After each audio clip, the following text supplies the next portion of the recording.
Bienvenidos a Visión Universitaria, amigos televidentes, un espacio para interpretar la realidad. Programa que tiene como objetivo analizar, debatir y proponer soluciones a los problemas coyunturales que vive nuestro país. En este primer programa trataremos del tema situación de la Universidad Ecuatoriana y su articulación con las funciones sustantivas de la academia. La Universidad Técnica del Norte es una institución de educación superior pública y acreditada. Forma profesionales de excelencia, críticos, humanistas, líderes y emprendedores con una altísima responsabilidad social. A este espacio de opinión se invitó a varias autoridades, amigos televidentes, pero desde la Universidad Politécnica del Carchi se nos ha hecho llegar las disculpas del caso del doctor Hugo Ruiz, quien de una manera ha confirmado que iba a participar en este programa, pero funciones inherentes a sus responsabilidades ha presentado las excusas del caso. En esta oportunidad, amigos televidentes, nos acompañan el doctor Marcelo Ceballos, rector de la Universidad Técnica del Norte, y la asambleísta Silvia Salgado.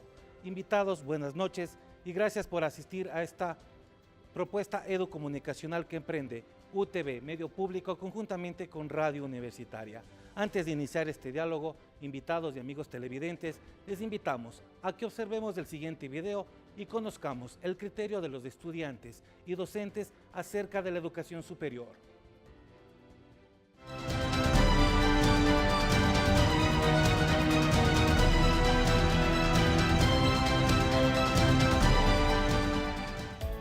Realizamos un recorrido por algunas instituciones de educación superior para hacer la siguiente pregunta. ¿Usted considera que ha cambiado la Universidad Ecuatoriana?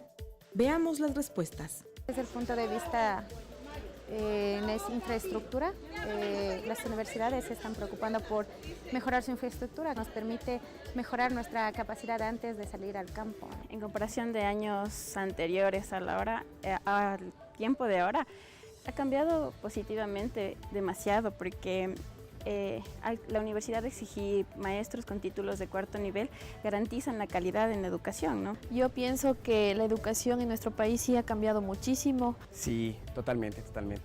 La metodología, la enseñanza, infraestructura. La universidad ha cambiado porque antes nosotros formábamos estudiantes, realmente todo era con teoría. Ahora lo que nosotros tratamos de hacer es de explotar las capacidades, la habilidad que tengan los estudiantes. ¿Para qué? Para que puedan tener mayor apertura en el campo laboral. Ya no solo nos preocupamos de la parte teórica, nos preocupamos de la parte práctica también, y ahora también hasta de la parte personal del estudiante. Tenemos nosotros que darnos cuenta si es que nuestro estudiante es padre de familia, si es que nuestro estudiante tal vez vive solo, y ver todos los factores que pueden cambiar, se podría decir, la capacidad de nuestro estudiante para estudiar. La situación de la educación superior en el Ecuador es buena, es saludable. Se están haciendo muchísimas mejoras que están ayudando a que podamos garantizar la calidad de los procesos, y yo diría que es buena y que estamos en proceso de construirla para ser aún mejor.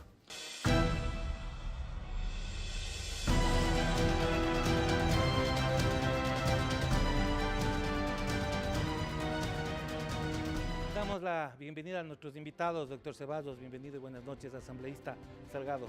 Comencemos, la opinión acerca, o sus reflexiones acerca de este video. Sí, bueno, ante todo, un agradecimiento por la invitación, un saludo a la comunidad universitaria y en particular al señor rector, que tenemos en esta oportunidad la posibilidad de interlocutar sobre temas que no solamente de la universidad para adentro, sino en el conjunto de la sociedad preocupa, hay expectativas y hay una responsabilidad frente a asimilar lo que es la educación y la educación superior en particular con respecto de la vida de los ecuatorianos, con respecto del desarrollo del país. Entonces, de hecho, cuando miramos la entrevista tanto a estudiantes como docentes, damos cuenta de que existe un reconocimiento a un nuevo momento que vive la universidad. Tanto han hecho hincapié en cuanto a la capacidad, a las condiciones inclusive físicas de infraestructura, cuanto de los procesos educativos que vive la misma. Entonces, de hecho, para reconocer esos cambios hay que plantearse también otros parámetros de comparación. Y yo lo que quiero referirme es a evidenciar realmente que hace 7 años se aprobó una ley orgánica de educación superior, la LOES, y hace 9 años se aprobó una constitución sobre la cual, o sea, van marcando unos hitos de esos cambios en circunstancias en donde la universidad tenía problemas desde financieros, una ausencia total del Estado, no había una capacidad de regulación respecto del sistema universitario y una desvinculación totalmente entre lo que es la universidad, la academia y el desarrollo del país. Así es, doctor Ceballos, sus primeras reflexiones hacen hincapié que la educación se habla ya de conceptos de calidad. ¿Qué nos puede mencionar? Buenas noches a todos y gracias por la invitación. Un saludo a la compañera asambleísta Silvia Salgado. Sin duda alguna, la reflexión que hacen estudiantes, docentes de este momento, digamos, que vive el Ecuador y en particular la educación superior, nadie puede negar los cambios que se han dado y que esos cambios no solamente apuntan, digamos, a tener un sistema como tal, sino que han ido a tocar, digamos, aspectos que para las universidades y escuelas politécnicas pasaban por, digamos, intrascendentes, ¿no? en el quehacer universitario, como el tomar como responsabilidad el tema de la investigación, preocuparse por la calidad, es decir, el hecho que la norma suprema, la Constitución y la Ley Orgánica de Educación Superior pone ciertos hitos en el cual las universidades nos tenemos que desenvolver, sin duda también ha calado, yo creo que en la sociedad, porque hoy tanto estudiantes como docentes demandan, ¿no? un servicio de calidad, un servicio, por supuesto, que garantice también la gratuidad de la enseñanza, como es un derecho constitucional en el caso ecuatoriano, que los docentes estén preparados para el ejercicio de la cátedra, la investigación, y por otro lado también la corresponsabilidad de los estudiantes, ¿no? Más allá de los ajustes que sean necesarios, es decir, los estudiantes hoy reconocen también eso, y tenemos otro tipo de estudiantes, es decir, el estudiante que hoy ingresa a la universidad y sobre todo a la universidad pública, exige, ¿no es cierto?, y demanda, por supuesto, como un derecho que se le atienda oportunamente, de que los procesos académicos se desarrollen con estándares de calidad, de exigencia y que además propendan hacia la excelencia. Creo que ese es un mensaje que además cala en la sociedad, es decir, los padres de familia hoy saben las categorías de las universidades, saben que cada 5 años las universidades se acreditan, que las carreras tienen que acreditarse y que los estudiantes además tenemos que prepararnos para laboral, sino también la certificación que hace en este caso el Estado a través del SEACE. Asambleísta, usted hace un momento mencionaba algo que en el Ecuador se ha generado este marco legal, obviamente, para que las instituciones de educación superior cambien, modifiquen. ¿Usted considera que con este marco se puede hablar ya de la calidad, de la pertinencia y que la universidad está trabajando ya en sus funciones sustantivas, como es la investigación, la vinculación y la docencia? A ver. Sí, es una parte fundamental el tener un marco constitucional que establece los principios por los cuales debe cualquier política pública referente a educación, o sea, marcar la pauta, ¿no?, de las mismas, o sea, eso es importante. Y una de las cosas que me parece fundamental, el estar constitucionalizado el derecho, ¿no?, el derecho de los ciudadanos en el acceso a la educación de forma gratuita hasta el 3er nivel, la garantía que tiene que tener el Estado de esa gratuidad, pero además de una educación de calidad, ¿no? Entonces, siendo esto el paraguas constitucional, el siguiente paso fue precisamente tener la ley que desarrolle esa norma constitucional y que permita, o sea, materializar esos derechos.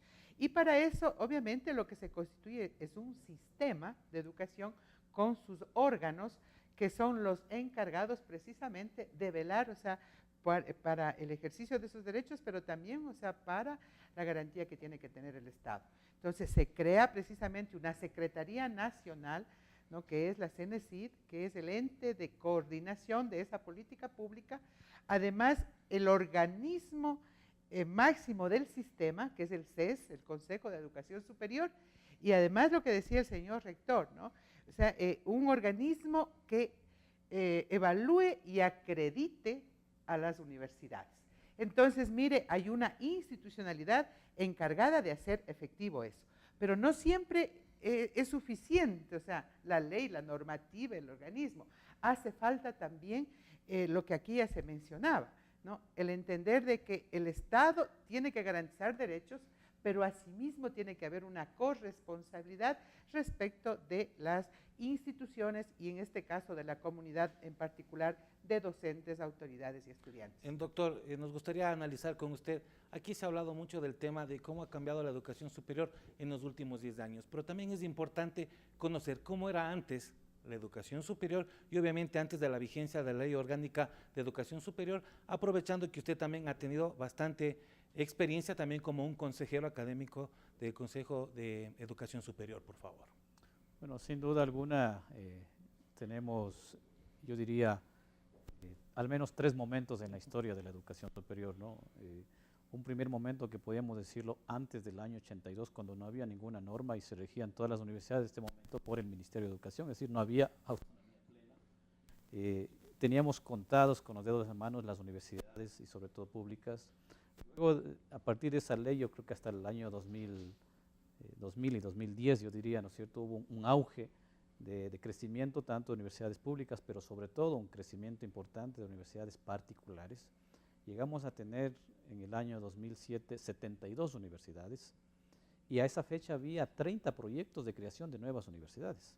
Es decir, en una lógica además en que los organismos de regulación y normatividad, digamos, en este caso el CONESUB y el CONEA que existían en ese momento, eran cooptados por los propios miembros de la comunidad, es decir, el sistema de cooptación que vivimos ese modelo, y lo que tuvimos es, digamos, con muchas excepciones, por supuesto valiosas, pero sobre todo un auge, yo diría, de llamadas universidades, que en su momento se les puso ese cliché de universidades garage, que fue necesario precisamente a través de un mandato constituyente, porque mandato esos 14, organismos, ¿no? el mandato 14, ¿Usted que todos considera recordamos, que ese mandato 14 marcó un yo hito, creo que, un antes yo y un creo que después? marcó un hito no solo en Ecuador, sino en América Latina, porque por primera vez en el Ecuador se hacía una radiografía de la situación de cada universidad y escuela politécnica, y el mandato tenía 2 propósitos. El uno, saber cuál era el estado del arte, y el segundo, una depuración, porque teníamos casos, no hay que olvidarnos, como la Universidad Cooperativa de Colombia, que al año de ser creada, creo que en el año 89, ya tenía como 3.000 o 4.000 graduados, ¿ya? Donde el CONESUB por 3 ocasiones quiso intervenirla y esas intervenciones no duraban ni un día ni 2 días, ¿no?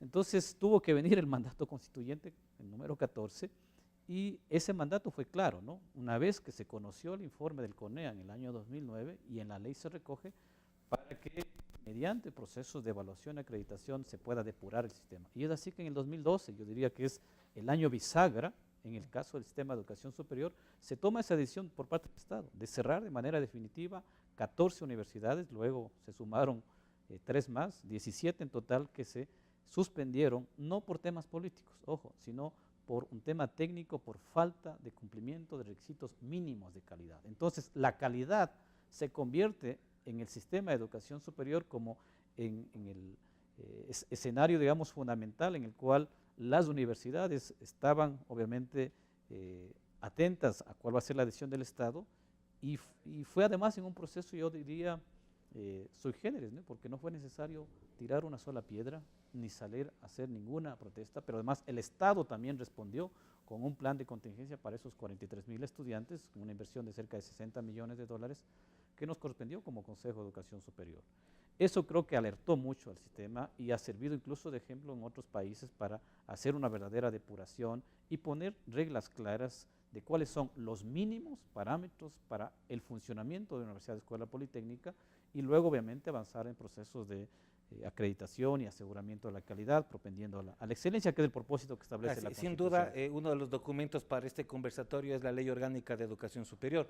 Usted mencionaba que justamente una de las disposiciones transitorias de las 27 que tiene esta ley menciona que no se podrá crear ninguna universidad durante los 5 años a partir de la vigencia de esta ley. Y obviamente también establece lo que usted mencionaba, la acreditación que deben someterse todas las instituciones de educación superior cada 5 años. Asambleísta, ¿usted considera, en unos próximos bloques ya vamos a hablar de las reformas o las propuestas de la LOES, ¿usted cree que con este marco, como mencionaba el doctor Ceballos, se ha marcado un hito en la educación superior y eso ha permitido una depuración y una autodepuración en cuanto a la oferta académica de las universidades en el país? A ver, sí, me parece fundamental inclusive tomar el dato que nos da Marcelo, en el sentido de que el plan de contingencia al cierre de las universidades, después del mandato 14 que mandó a evaluar a todo el sistema o a todas las universidades, a depurar, y que trajo como consecuencia identificar estas 17 universidades, pero obviamente recuperar al estudiante en el sentido de facilitar también la culminación de sus estudios. Yo creo que eso es un elemento fundamental que nos permite entender de cuánto este tipo de instituciones que no tenían las garantías de la calidad, ¿no?, podrían incidir en la formación y en la calidad de esos estudiantes. Porque de hecho, la calidad de la institución, ¿no?, va a dar también la calidad en la formación y por lo tanto en los profesionales. Entonces yo podría decir que este plan de contingencia no solamente logró que los estudiantes den una continuidad, sino también recuperaron la calidad de los profesionales. Entonces, mire usted, o sea, un hecho particular que marcó, diría yo, la institucionalización de la evaluación. Todas las universidades ahora son evaluadas y además el segundo elemento que me parece fundamental, yo creo que esos organismos de regulación, los organismos de planificación, los organismos, o sea, de acreditación, de aseguramiento de la calidad, o sea, tuvieron que vivir un momento de acción, o sea, muy puntual, que en estos 7 años, o sea, ha permitido, o sea, tener una universidad diferente. Yo creo que hay un nivel de madurez como sistema, hay un nivel de responsabilidad, ¿no es cierto?, institucional, y obviamente estamos frente a un nuevo momento en donde inclusive la propia regulación puede ser dialogada en este momento para ir a un nuevo momento de la autonomía de las universidades que, de acuerdo inclusive a su avance en cuanto a la calidad, o sea, pueden tener menos regulación, ¿no? Pero en definitiva hay problemas, o sea, con la acreditación y hay problemas en el sistema mismo de acreditación y que se han planteado algunas reformas que están siendo debatidas, consideradas, pero nunca entendidas estas como que la calidad no debe estar en esa prioridad que tiene que tener el sistema. Así es, asambleísta, en los próximos bloques vamos ya exclusivamente a hablar de las reformas. Les invitamos a ustedes y amigos televidentes a que observemos el siguiente video acerca de la inversión que se ha realizado en educación superior en nuestro país y continúe con su programa Visión Universitaria.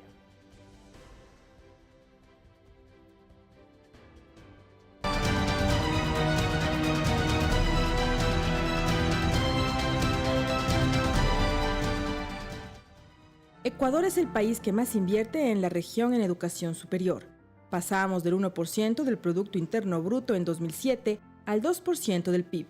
Es decir, el Estado ha asignado 13.9 mil millones de dólares a todo el sistema entre el 2007 y 2016. Yo pienso que en estos años hay logros indiscutibles de la universidad ecuatoriana. Creo que se ha trabajado mucho en la actualización de las carreras, de los campos del conocimiento, de una universidad con más de 3.000 titulaciones que a veces solo diferenciaban en el nombre. Se ha pasado a un conjunto de carreras, de programas, donde la pertinencia se ha ido elevando, la actualización de los contenidos también, y podemos hablar ahora, por tanto, de una formación de mayor calidad. 22 universidades públicas y 37 privadas en el Ecuador al año 2015. 736.000 estudiantes, de los cuales el 52% son estudiantes de primera generación. Educación superior, en los últimos años hemos avanzado mucho. Otra cosa es que sí se nos exige mucho más todavía de donde estamos, que es bueno la exigencia, pero también hay que saber de dónde partimos. Y eso es importantísimo, porque claro, cuando se nos pide a lo mejor para ser universidad de docencia con investigación el 40% de profesores PhDs, estamos muy distantes todavía, porque el país no los tiene. Entonces, este es un tema de incumplimiento de la ley, entre comillas, porque no se puede cumplir. A todos nos gustaría poderlo hacer. Esto indudablemente implica también un mayor presupuesto para las universidades.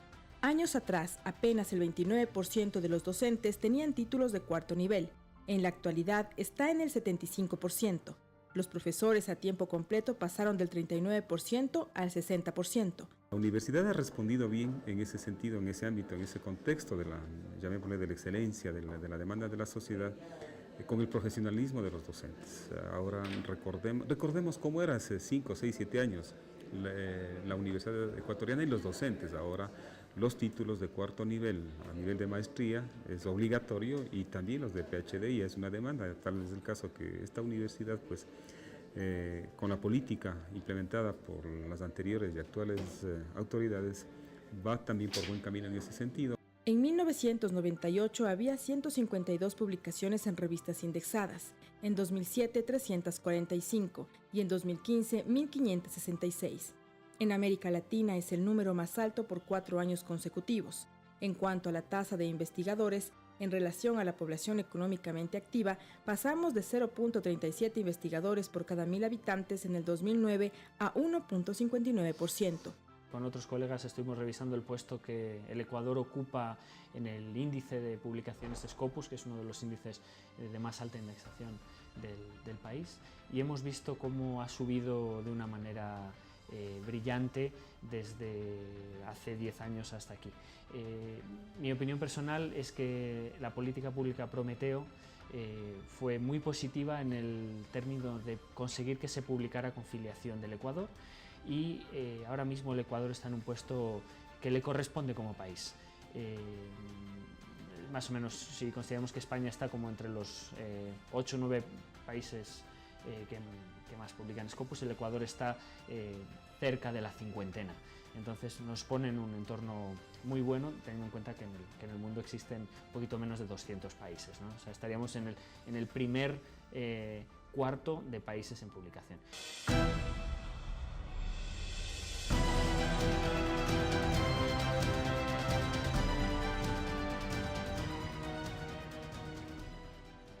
Continuamos, amigos televidentes, con Visión Universitaria. Doctor Ceballos, usted pudo observar en el video, hay varios datos, la información que pudimos obtener para la realización de los mismos hasta el 2015, porque del 2016 al 2017 la información aún no está en su totalidad, y nos basamos en los datos del 2015. Es bueno que la ciudadanía conozca esto.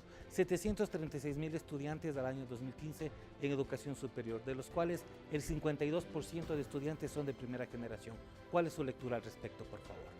Bueno, sin duda, yo creo que un factor preponderante en esto es el tema del derecho a la gratuidad. Es decir, antes de la Constitución del 2008 y que se consagra este derecho a partir de enero del 2009 con el primer decreto, es decir, antes de la LOES, 9 de cada 10 universidades teníamos sistemas de arancelamiento, que era una limitación, y también sistemas de ingreso que en mayoría de los casos, digamos, se evaluaban conocimientos, y eso limitaba, por supuesto, que jóvenes de escasos recursos de ingreso. Entonces, la gratuidad sin duda es un elemento, pero también yo creo que junto con la gratuidad, la política que además continúa el gobierno de Lenin, que hay que reforzarla, que es la política de becas y ayudas económicas. Es decir, sin duda alguna no es suficiente para algunos jóvenes de primeras generaciones con tener acceso gratuito, porque muchos jóvenes que vienen del campo están en la disyuntiva de acceder a la universidad o trabajar para alimentarse o mantener a sus familias, ¿no? Entonces creo que el complemento de las becas, de las ayudas económicas, nosotros en nuestra universidad tenemos 1.200 becarios con recursos de la universidad. Es un valor de $50, pero los $50 al mes significa a un chico o irse a pie caminando o almorzar o no almorzar. Entonces, sin duda, las políticas públicas creo que de complemento han hecho que precisamente estos jóvenes que son de primeras generaciones, pero por otro lado yo creo que el relevar también que un mecanismo fundamental para poder salir de esas condiciones de exclusión, de pobreza, y al tener las capacidades innatas, eso también se demuestra, es decir que el tema de la pobreza o estar en un quintil 1 o 2 frente a un quintil 5 no es el limitante de capacidad. Entonces, eso demuestra también que nuestros chicos de pueblos, de nacionalidades, de zonas rurales, de familias de las zonas periurbanas en las ciudades, tienen las mismas capacidades y las mismas potencialidades. Lo que no tuvieron fueron las oportunidades. Y eso creo que hay que seguirlo potenciando, reitero, desde la política pública, del gobierno nacional y también al interior de las universidades, ¿no es cierto?, para que esos jóvenes pues logren culminar con éxito sus carreras y luego incluso puedan acceder a programas de posgrado que de hecho también es una inversión fuerte que ha hecho el Estado con becas tanto nacionales, sobre todo creo que ahora estamos en condiciones de empujar un fuerte programa de becas nacionales de posgrado y también las becas internacionales que sin duda han sido un empuje también fundamental para estos jóvenes, ¿no? Así es, asambleísta, en una de las intervenciones la prorectora de la Pontificia Universidad Católica Sede Ibarra, María José Rubio, mencionaba que obviamente la educación superior ha cambiado, pero ha ido de la mano de la exigencia que ha habido en la norma. Volvemos al tema, la Ley Orgánica de Educación Superior ha permitido este cambio cualitativo y cuantitativo de la educación superior. Sin duda, y el reconocimiento, a pesar de una insistencia de las universidades actualmente, de una hiperregulación, es decir, que desde los organismos de control del sistema hay exigencia, hay normativas, hay procesos que se tienen que cumplir muy rígidos, y que eso es una de las principales propuestas, que es de alguna manera desregularizar a efectos de tener una mayor amplitud en las decisiones, o sea, como instituciones. Sin embargo, hay ese reconocimiento, como también ahí lo expresan, por ejemplo, y que se expresa ese reconocimiento, por ejemplo, a la inversión, ¿no?, que dista mucho de lo que era el 2006. La otra que me parece fundamental, lo que se ha indicado acá, a más, o sea, de asignar los recursos a las universidades, o sea, que están plenamente establecido el origen de esos recursos, la entrega que tiene que haber de manera planificada de esos recursos para la universidad, también, ¿no es cierto?, el financiamiento a políticas, o sea, respecto del crédito. Pero también yo quería añadir algo más, o sea, que es importante visibilizarlo y que creo que se expresa en todas las universidades, respecto a lo que es esta inclusión social y a lo que es la presencia, por ejemplo, de las mujeres, ¿no?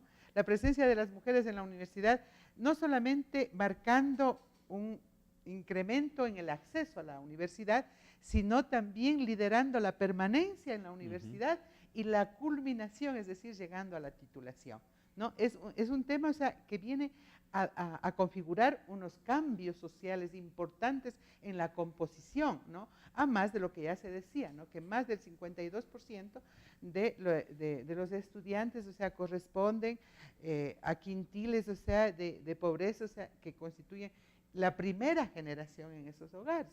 Entonces, viene también, o sea, estos cambios acompañados de la calidad, del fortalecimiento del sistema, de la inversión, vienen a dar también este componente de cambio, de inclusión social, de inclusión de género, no solo a nivel de las estudiantes, sino también de lo que la norma contempla, ¿no?, la representación en el nivel de las autoridades, claro, de las mujeres, ¿no? Es decir, nuestra entonces, universidad mire vivió eso. hace pocos meses un proceso electoral y obviamente tenía que estar conformado también por el género femenino. O sea, entonces, sí hay, y marca. Muchas veces, o sea, al principio hay una resistencia, como que los cambios, o sea, son medios forzados, ¿no?, impuestos, pero que va constituyendo una cultura, diría yo, diferente. Y qué mejor que sea desde la universidad, ¿no?, como ese espacio en donde se cuestiona la realidad, en donde se propone, en donde el pensamiento crítico y de avanzada, ¿no es cierto?, se encuentra en la universidad.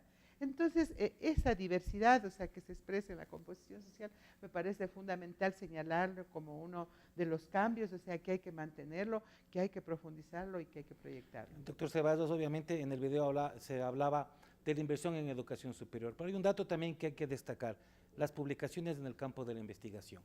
Obviamente, eso, sin duda alguna, ha despuntado también en que nuestro país ya se inserte en el ámbito de las universidades a nivel latinoamericano y también ha presentado una serie de artículos a nivel mundial. ¿Usted considera que eso definitivamente es hablar de calidad y de cambio en educación superior?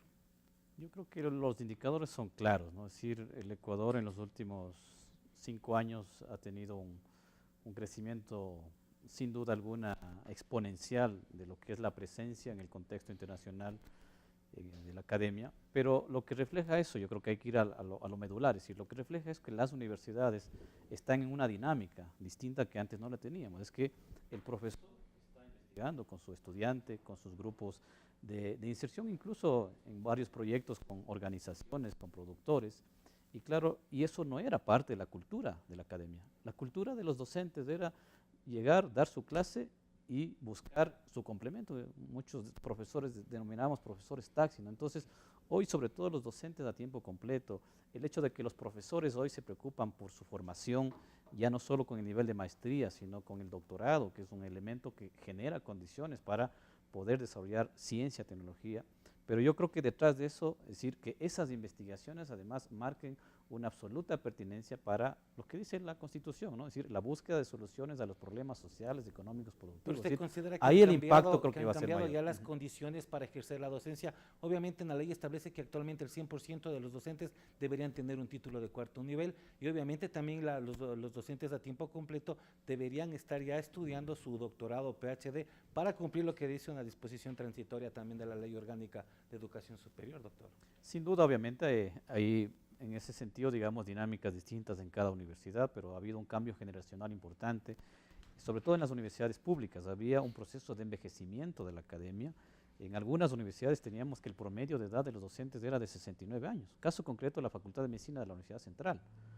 Los datos hasta el 2015 demuestran que más o menos 3.500 docentes de las universidades públicas se jubilaron. Había estímulos en la ley, pero eso ha permitido que una nueva generación de profesores, de investigadores, tanto nacionales como internacionales, hoy estén en las universidades, tanto públicas como particulares. Eso no era una dinámica común en nuestras universidades, que tengamos docentes, por ejemplo, de distintas nacionalidades, con alto nivel de formación, o que nuestros docentes hoy salgan, ¿no es cierto?, se articulen a grupos de investigación y estén postulando a becas doctorales. De hecho, aquí en nuestra universidad es una dinámica permanente. Hoy tenemos alrededor de 60 profesores que están cursando estudios doctorales en las mejores universidades del mundo.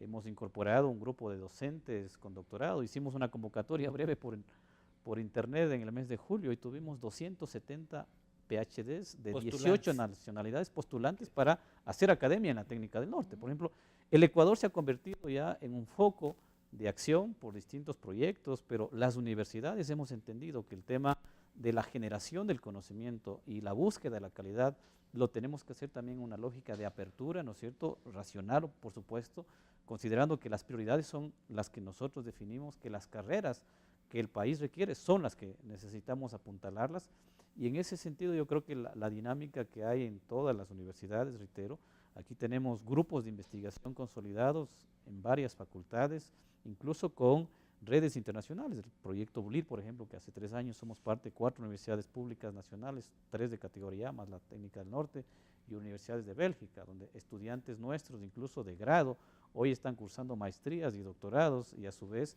nuestros docentes participan de esa red de investigación que está trabajando temas que son de trascendencia no solo para el Ecuador, el tema del impacto del cambio climático, por ejemplo, en la composición de los lagos, o los procesos de remediación ambiental.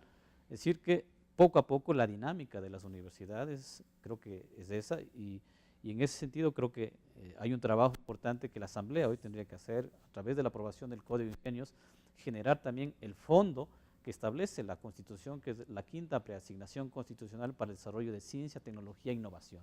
Es decir, hoy están dadas las condiciones en la mayoría de las universidades en términos de que se ha crecido también infraestructura, laboratorios básicos, laboratorios de investigación, pero lo fundamental, es decir, tener una planta de profesores, de investigadores, y hoy una nueva camada de estudiantes que también buscan aproximarse al conocimiento, ya no solo la búsqueda de un título, de un cartón, sino las oportunidades para desarrollarse como investigadores, ¿no? Creo que esa es una dinámica distinta.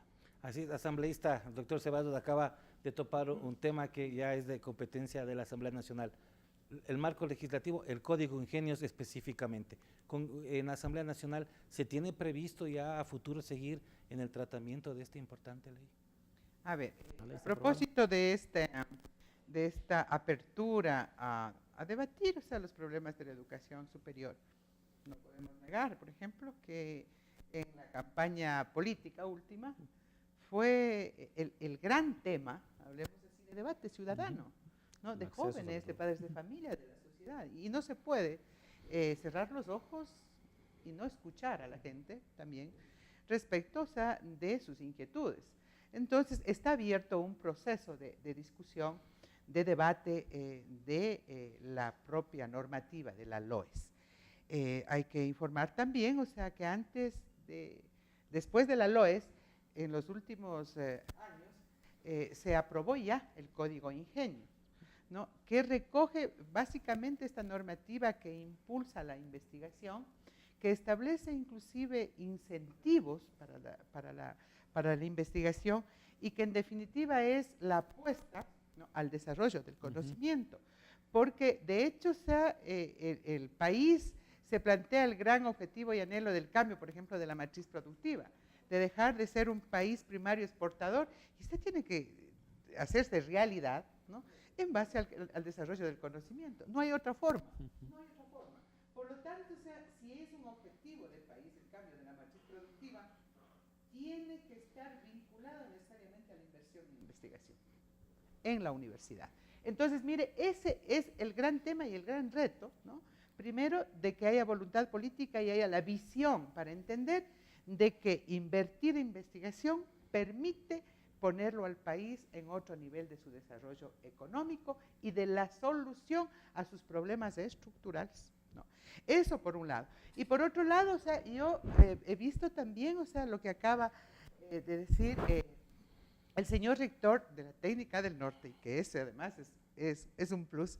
Y yo también he visitado otras universidades y lo que yo veo es esa universidad viva, una universidad dinámica, ¿no? Una universidad que está proponiendo proyectos de desarrollo, que tiene en este momento la capacidad inclusive de liderar proyectos de zonas de desarrollo económico especial, ¿no? Y que obviamente está pensando desde el desarrollo local hasta el desarrollo nacional. Entonces hay que habilitar la ley como para que estos procesos de investigación tengan el escenario adecuado y no se paren al encontrar obstáculos. Por eso es que hay que reformar la ley en esas partes también que facilite a la universidad una dinámica y que además, o sea, le proponga, ¿no es cierto?, el ser un actor económico inclusive más, o sea, que participe, por ejemplo, en la contratación pública, pero en mejores condiciones, o sea, que lo que hace la empresa privada o cualquier otro tipo de empresa, porque acá no es una empresa con interés de lucro, sino es una institución con fines de investigación. Entonces, esto y otras razones hacen que en la ley podamos inclusive retomar estos aspectos fundamentales. Así es, asambleísta y doctor, les invitamos, igual que los amigos televidentes, ahora sí a ver el video que se ha preparado sobre las reformas a la LOES. Justamente en este bloque, sin duda alguna, con el asambleísta vamos a tener algunos temas que compartir. Amigos televidentes, les invitamos a que veamos el siguiente video.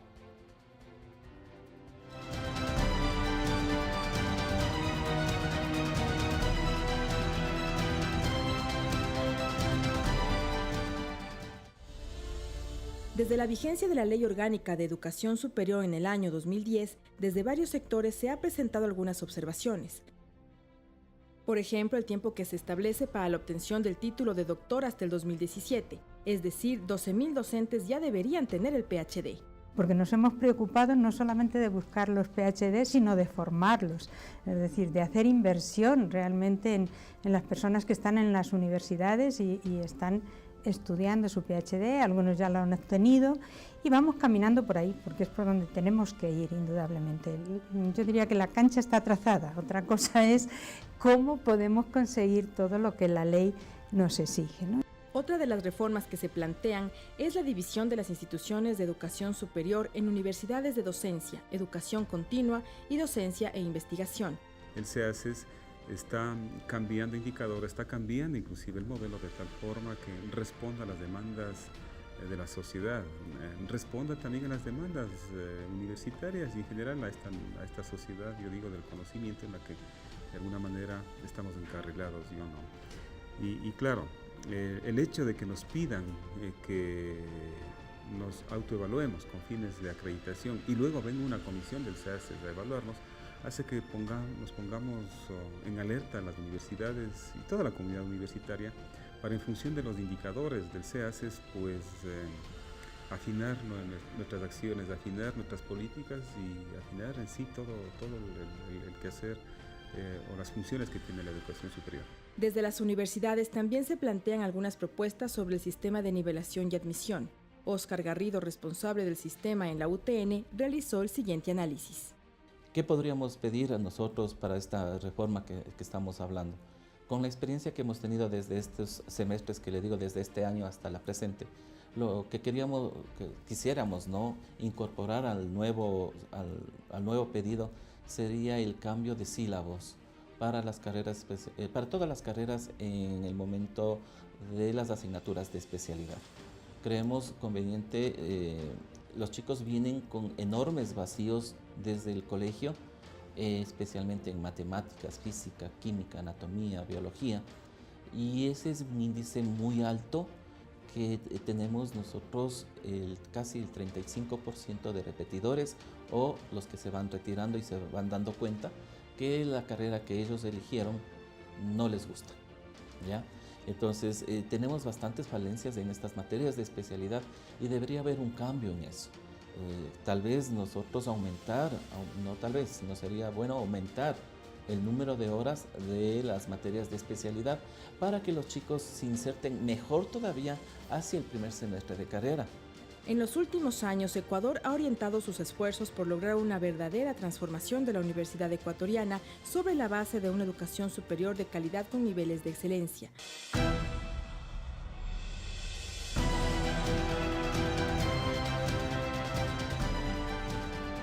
Continuamos con su programa Visión Universitaria, amigos televidentes. Nos acompaña en esta iniciativa educomunicacional el doctor Marcelo Ceballos, rector de la Universidad Técnica del Norte, y la asambleísta Silvia Salgado. Vamos a conversar ahora en este bloque con la asambleísta Salgado. Le deseamos las reformas o las propuestas de reforma a la Ley Orgánica de Educación Superior.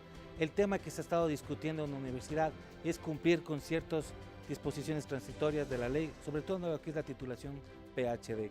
Se mencionaba en el reportaje que actualmente debería haber 12.000 docentes PhD a nivel país, y las IES no cumplen con este requisito. ¿Cuál es su lectura?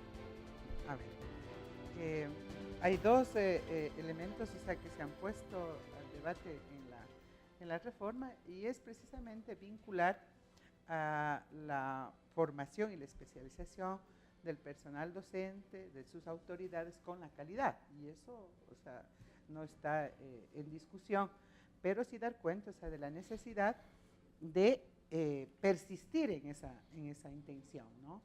De vincular la calidad también con la profesionalización, con la especialización, y ya decía el señor rector, o sea, convertirle a Ecuador en ese país, o sea, que tiene y que prioriza la calidad, que tiene estándares de calidad y que tiene el talento humano para prepararlo. O sea, yo creo que esa es una de las referencias. Pero igualmente esto tiene que ser un proceso que se estableció en la reforma, en la LOES, plazos, ¿no? Y que al momento sería imposible de cumplir con esos plazos. Por lo tanto, requiere ampliar esos plazos, pero también, o sea, buscar otras alternativas que den cuenta, o sea, primero de cumplir el mismo objetivo, con la posibilidad, por ejemplo, de incluir otro tipo de especialidades y de aportes que desde este parámetro de la calidad, o sea, puedan estar presentes en el cuerpo docente, ¿no? Entonces, tanto a nivel de docentes como a nivel de administrativos. Entonces, sí es posible encontrar, o sea, entender primero esta realidad por los costos, por la inversión, por el tiempo, por entender que esto es un proceso, pero al final de cuentas hay toda la apertura para asumir esta propuesta como una necesidad, ampliar el plazo, flexibilidad en todo caso. Doctor Ceballos, frente a este tema, ¿cuál es su propuesta o cuál es su reflexión, por favor?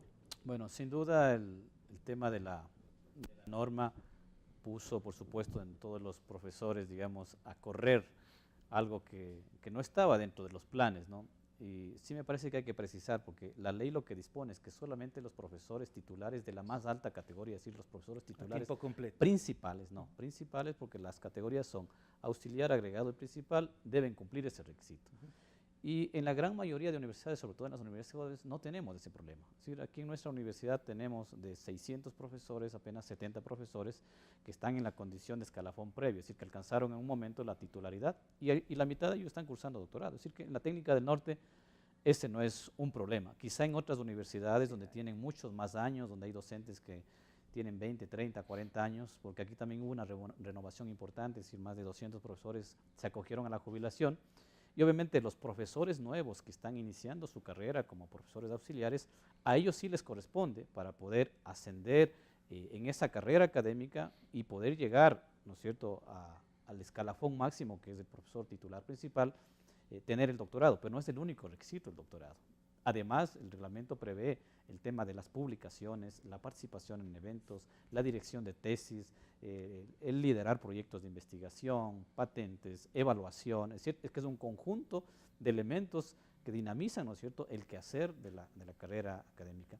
Y creo que en ese sentido, yo creo que es fundamental el hecho de la política pública, ojalá haya la voluntad, en este caso, del gobierno, ¿no es cierto?, y tal vez en las reformas de la ley, que estos incentivos, más allá del tema de los plazos, también tiene que haber incentivos de carácter económico que apalanquen, porque los costos para las universidades son costos muy altos, es decir, hoy creo que estamos en condiciones distintas, de hecho hay 23 programas doctorales, entonces ahí es necesario, por ejemplo, la flexibilización de las normas para que ciertos programas, sin perder la calidad, la trascendencia, pero sobre todo la pertinencia para el país, podamos desarrollar también las universidades que estamos con capacidades instaladas en algunos campos, ¿no? Entonces, ¿en el marco de qué?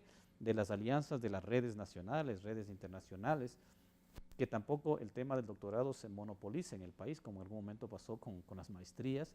Es decir, eso me parece que es fundamental, es decir, garantizando calidad, garantizando pertinencia, ¿no es cierto?, y las condiciones para el desarrollo de investigación, porque eso es lo que requerimos, doctorados en investigación, y eso evitaría incluso que muchos recursos nuestros salgan y se vayan al exterior, con efectos, por supuesto, positivos, donde haya movilidad académica, porque tampoco podemos desconocer, ¿no es cierto?, que eso genera condiciones, por supuesto, de preparación en el académico, en el docente, en el ámbito de la investigación, pero por otro lado también los programas doctorales nos permiten generar capacidades e instalar en el Ecuador, en nuestras universidades, ese plus adicional que significa incursionar en un programa doctoral que es hablar, digamos, ligas mayores para la investigación. Y eso si lo hace en red internacional, mirando primero las mejores experiencias a nivel latinoamericano y también, por supuesto, europeo y norteamericano, con los cuales tenemos lazos de cooperación, pero para ello es importante,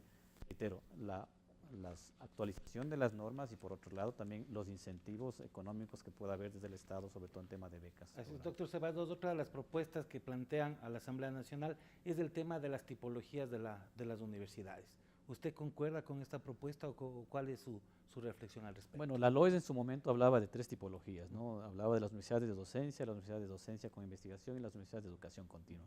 Hubo una reforma a través del Código de Ingenios, quedaron 2 tipologías, pero creo que académicamente, digamos, en el siglo XXI, universidad que no investigue, lo han dicho muchos pensadores, es decir, esa universidad que no investiga, que no genera conocimiento, es un centro de adoctrinamiento. Entonces yo creo que la tipología debe ir hacia otro tipo de especialización, porque para mí es intrascendente discutir si vamos como sistema a tener universidades formativas o universidades que trascienden en la generación del conocimiento. Hoy la formación no puede estar desligada de la investigación, es decir, el conocimiento evoluciona hoy a una velocidad tan grande que en ciertos campos cada 5 años se duplica, pero la proyección al 2020 que habrá campos de conocimiento que cada 75 días se duplique. Por lo tanto, al estudiante hay que entregarle hoy no contenidos, no información, hay que entregarle herramientas sobre todo de aprendizaje y de aproximarse al conocimiento. Y eso se logra con investigación.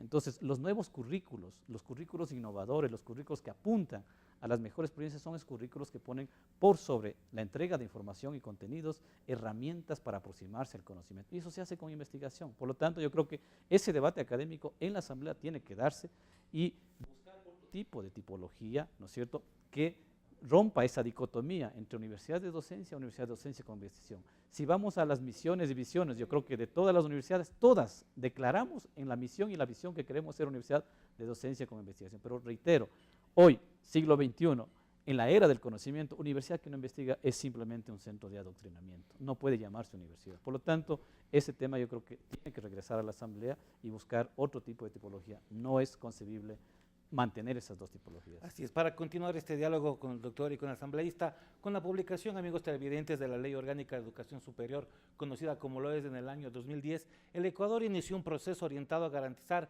el derecho a la educación superior de calidad que propenda a la excelencia. Mantuvimos un diálogo con el asambleísta Augusto Espinosa y después de que veamos este video, amigos televidentes, vamos a hacer las respectivas análisis y reflexiones con nuestros invitados. Veamos el video.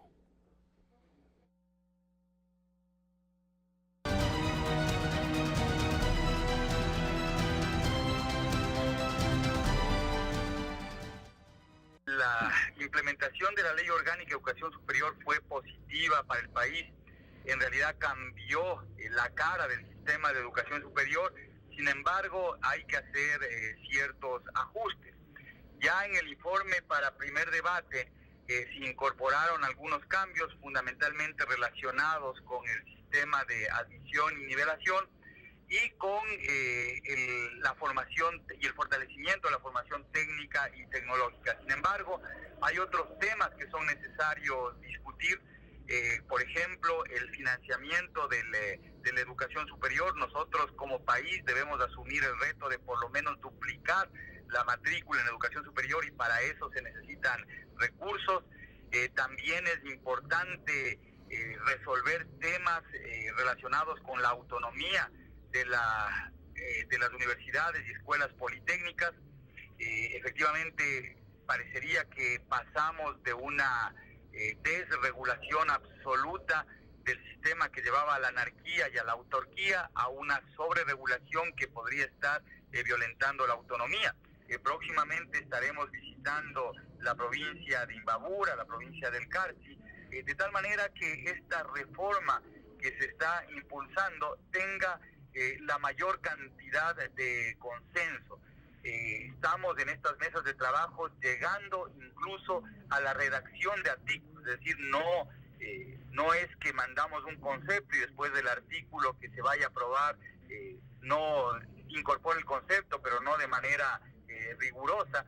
Estamos redactando incluso las reformas con las propias autoridades de las instituciones, así que están invitados, en el caso de la provincia de Imbabura, la Universidad Técnica del Norte, la propia Yachay, están invitados a participar de esas mesas de trabajo.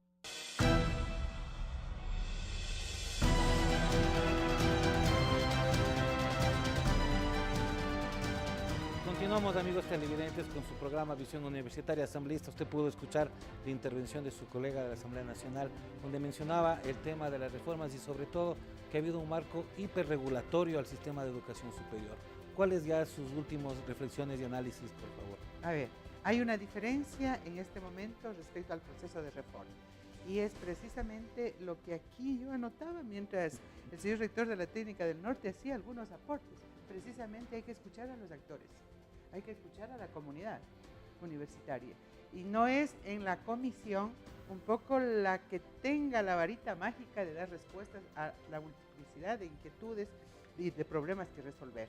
Por eso es que se le ha apostado a mesas de diálogo, a encuentros de diálogo, en el que ya se ha realizado uno a nivel nacional. Entendemos que para el segundo debate va a haber un previo en donde estén las autoridades de la universidad pública, privada, de los institutos de formación técnica y tecnológica, los docentes, los estudiantes.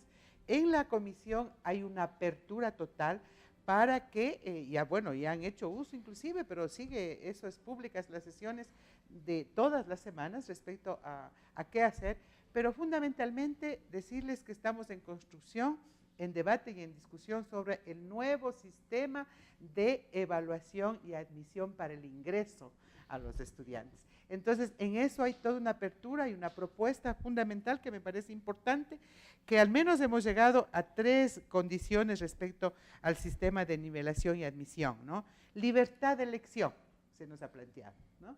Libertad de elección, y creo que hay un consenso para que esté garantizado en la misma ley, ¿no?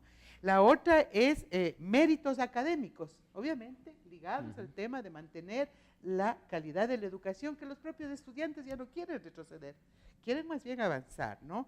Y lo otro, el de la disponibilidad y de la capacidad de las universidades. No podemos decirles a las universidades, ustedes háganse responsables de la demanda que existe, sino cómo vamos a resolver el tema financiero de las universidades en momentos en que la ley, por ejemplo, que establece los fondos y los recursos para financiar el presupuesto de las universidades, no estuvo preparada para la gratuidad de la educación. Es decir, hoy hay más estudiantes, más bachilleres que tienen expectativa de ingreso a la universidad, 3, 4 veces más. Entonces, con cómo la universidad se prepara inclusive financieramente, académicamente, con los recursos humanos pedagógicos, para poder receptar y dar cuenta de la materialidad del derecho de la gratuidad. Entonces, hay temas como estos de la hiperregulación, ¿no?, que hay que, escuchando, hay que buscar la forma inclusive cómo queda establecida, del sistema de admisión, de la inversión en investigación, de temas, por ejemplo, lo que se hablaba acá de la tipología, de la garantía, o sea, de la autonomía, de los procesos de acreditación. Se ha puesto en debate, por ejemplo, todos los años hay que hacer evaluación y acreditación a universidades que han demostrado responsabilidad, calidad, realmente cambios fundamentales, o se puede inclusive, ¿no es cierto?, la acreditación y la evaluación posponerse o establecerse ciclos, periodos, ¿no?, a efectos de que las que estén en una categoría, por decir en la primera categoría, esta se puede hacer la evaluación cada 4 o cada 5 años. Y las otras más bien hacer un acompañamiento del sistema para que puedan en algún momento tener máximo o mínimo, diría yo, universidades de lo que hoy se conoce como categoría B y A. Entonces hay que buscar mecanismos, hay una total apertura y esta reforma, a no dudarlo, señor rector, tiene que ser hecha por los actores, por los profesores, por los estudiantes, por las autoridades. Doctor Ceballos, sus reflexiones de este programa y del tema que hemos tratado, por favor. Bueno, sin duda, yo siempre digo que ninguna norma está escrita en piedra, ¿no? Y más aún, siendo una norma que regula un sistema tan complejo como es el sistema de educación superior, pues luego de 7 años es importante que haya esa apertura, esa revisión. Sin duda, habrá mucha expectativa de las universidades, algunos incluso que sueñan con regresar al pasado del viejo país de cero regulación y de la autarquía, confundiendo la autonomía, pero creo que hay temas estructurales que, si bien se los ha tocado, yo creo que uno de ellos es el tema del financiamiento. Es decir, creo que el sistema de financiamiento de la educación superior tocó fondo, es decir, el FOPEDEUPO, que es la ley de financiamiento de IVA y renta, creo que tocó fondo. Hoy creo que hay que hablar de otro sistema, incluso más simplificado, porque tenemos 5 fuentes de financiamiento de las universidades, es decir, recaudación de IVA y renta, IVA, renta. Tenemos la compensación por la gratuidad, compensación por funcionamiento, compensación por la retribución que hacían antes las empresas del impuesto al valor agregado y adicionalmente los recursos de autogestión, es decir, 6 fuentes. Yo creo que hay que simplificarlas a 2, los recursos que el Estado asigna y los recursos que la universidad autogestiona, sean estas las fuentes que sean. Entonces, eso por un lado creo que es importante. En la propuesta que yo hacía con algunos rectores es que debemos proyectarnos, y ojalá haya el entendimiento con el presidente Lenín Moreno, que esta semana hay ese encuentro, en cambiar el sistema, es decir, una asignación a través del presupuesto general del Estado. Hoy los recursos son más o menos del 3,4% del presupuesto. Ir en una lógica de aquí a 4 años, llegar ojalá al 5%, significa pasar de 1.300 millones a 1.800 millones. Y estar también a tono con esa demanda que decía el asambleísta, que tenemos sobre todo las universidades públicas en términos de que tenemos una población, ¿no es cierto?, que demanda acceso a la universidad y que hay que dar respuesta, y para eso es necesaria una inversión en infraestructura, porque hay que dar las condiciones de calidad. No se trata de, hoy tengo un aula para 30 estudiantes y vengan 60 o 70, no, hay que hacerlo con responsabilidad, y yo creo que las universidades hemos respondido. Este año, por ejemplo, ha sido histórico. Todas las universidades respondimos más o menos en un 30% de incremento de cupos. En nuestra universidad pasamos de 1.300 a 1.650 estudiantes y vamos a recibir también 1.200 estudiantes en nivelación general. Eso significa que la Técnica del Norte va a tener dentro de pocas semanas cerca de 3.000 nuevos estudiantes, ¿ya? Lo que hace también que el crecimiento exponencial, la proyección que tenemos al 2022, que nuestra universidad va a pasar de 10.000 estudiantes a 20.000. Eso requiere de nuevas condiciones. Aquí tenemos un proyecto importante para un nuevo campus, porque la Universidad Técnica del Norte hoy alberga estudiantes de 18 provincias. El 63% son de la región 1 y el 37% de estudiantes son de otras provincias, incluso de otras nacionalidades. Y eso está bien, me parece importante que hoy los estudiantes se mueven también en el sistema porque buscan opciones, es decir, les pongo el dato, la carrera de medicina, a pesar de que es una carrera nueva, tenemos recién en el segundo semestre, es la segunda carrera más demandada en el país y con el puntaje en segundo lugar de corte de los estudiantes, el tema del mérito. Entonces, el tema del ingreso, por ejemplo, yo creo que hay que discutirlo, tiene que haber, yo creo que corresponsabilidad también de las universidades. Las universidades hemos estado más bien en un espacio pasivo, esperando que nos manden, es decir, simplemente, esta es mi capacidad y este es el estudiante que mando. Yo creo que hay momento para evaluar, como ha dicho el asambleísta, y ojalá un sistema combinado. No hay un sistema perfecto, yo creo que los criterios están ahí claves. Y quizá apuntar otro tema que me parece también aprovechar en la reforma, que es la judicialización de los procesos académicos. Y a veces, ¿no es cierto?, con el tema de los supuestos derechos de profesores, de estudiantes, trabajadores, que atentan contra la propia autonomía del sistema y de las universidades, ¿no? Entonces yo creo que eso hay que regularlo, me parece que la ley debería ser expresa en ese sentido, porque no puede ser que un estudiante que reprobó en tercera matrícula acceda a través de una acción de protección y un juez conceda y diga, universidad tiene que matricularla. O un profesor que ha recibido una sanción disciplinaria vaya a un juez de una acción de protección, disponga además que se le tiene que restituir, ¿no? Entonces, o el rol a veces se confunde de los organismos de control como la Contraloría, aunque la ley expresamente dice que debe hacerse un reglamento interno. Han pasado 7 años de asambleísta y la Contraloría le debe al sistema de educación superior esa norma.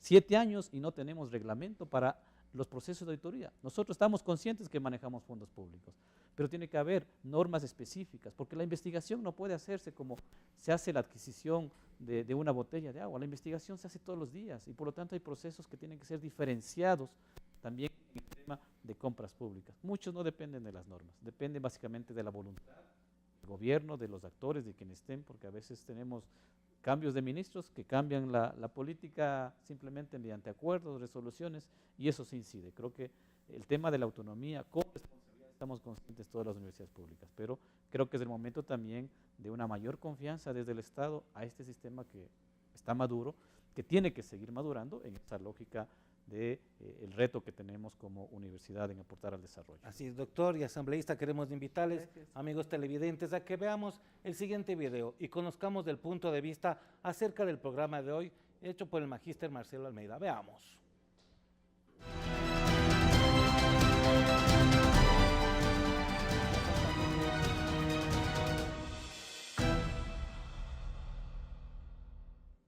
En el Ecuador, en los últimos 10 años han existido cambios importantes en la universidad.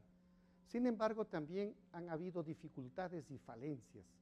Los órganos del Estado encargados de la regulación y coordinación muchas veces han exacerbado el control, la toma de decisiones y en la existencia de una excesiva normatización de los procesos de la educación superior.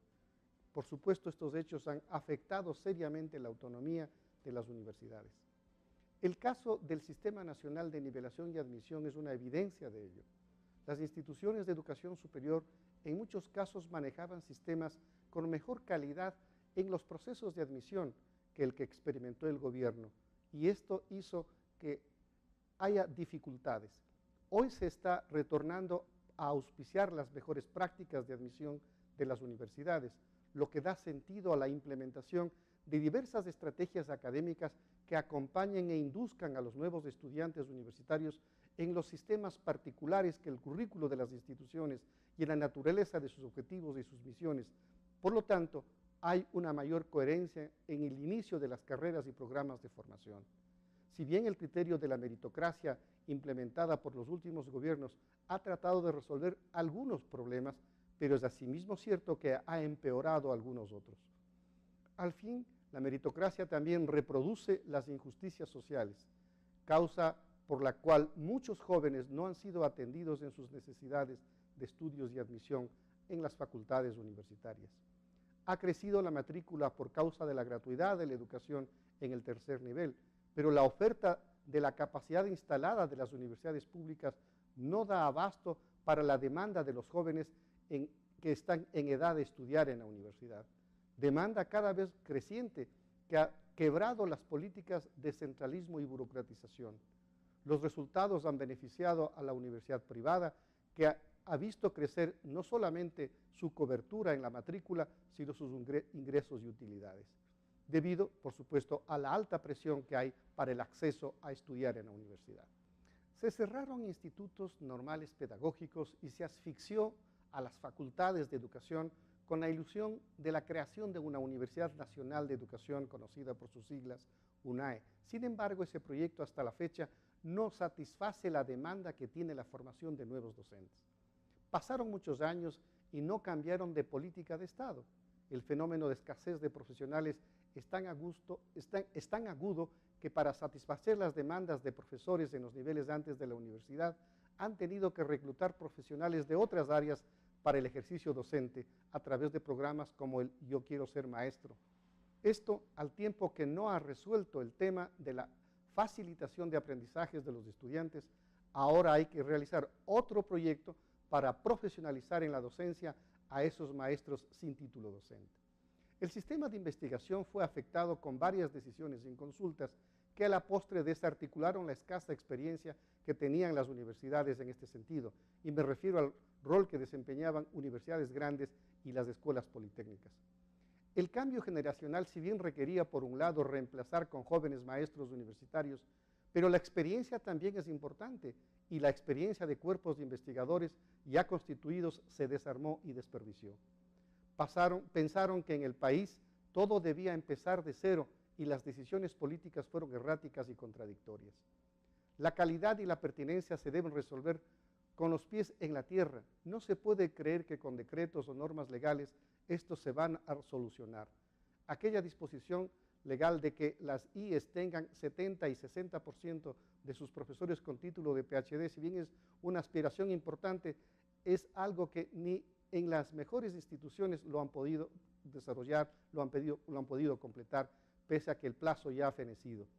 El nivel de la formación se debe entender como procesos internos de las instituciones, de las universidades, y sus esfuerzos por concretar la pertinencia científica y social.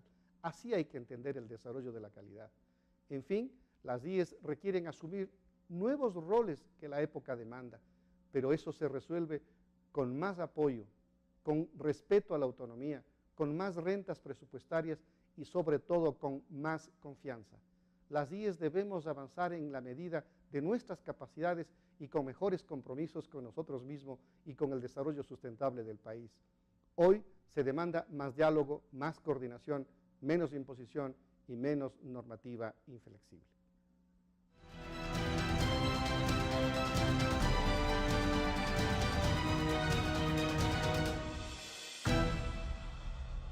Agradecemos del punto de vista del magíster Marcelo Almeida.